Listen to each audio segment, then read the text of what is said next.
नमस्कार, जय महाराष्ट्र. मी पांडुरंग लोखंडे, महाराष्ट्र नवनिर्माण वाहतूक सेना वसई तालुका अध्यक्ष. आज वसई विरारमध्ये चालणारे काही रॅपिडो चालवणारे सगळे रायडर आहेत आणि आज मदतीसाठी सन्माननीय जिल्हाध्यक्ष आमचे विनोद मोरे साहेब यांच्या कार्यालयात आले.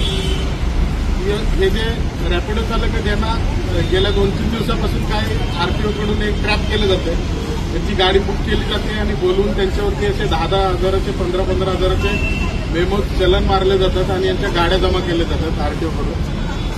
सन्माननीय मला वाटतं परिवहन मंत्री साहेब यांनी परवाच काही प्रसार माध्यमांवरती एक बाईट दिली होती की गुलाबाचं फूल देऊन रॅपिडो चालकांना की हे बॅन आहे.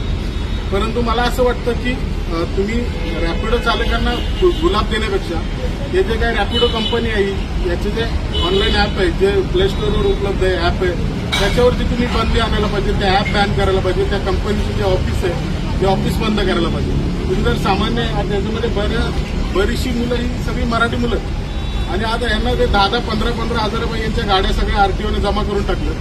तर या सगळ्यांनी न्याय कुणाकडे मागायचा? परिवहन मंत्र्याला माझी विनंती आहे की कृपया तुम्हाला जर कारवाई खरंच करायची असेल ना तर त्या कंपनीवरती करा. त्या कंपनीवरती कारवाई करा. त्या सामान्य अशा गरीब मुलांवरती कारवाई करू नका. एवढीच माझी परिवहन मंत्र्यांना विनंती आहे. धन्यवाद.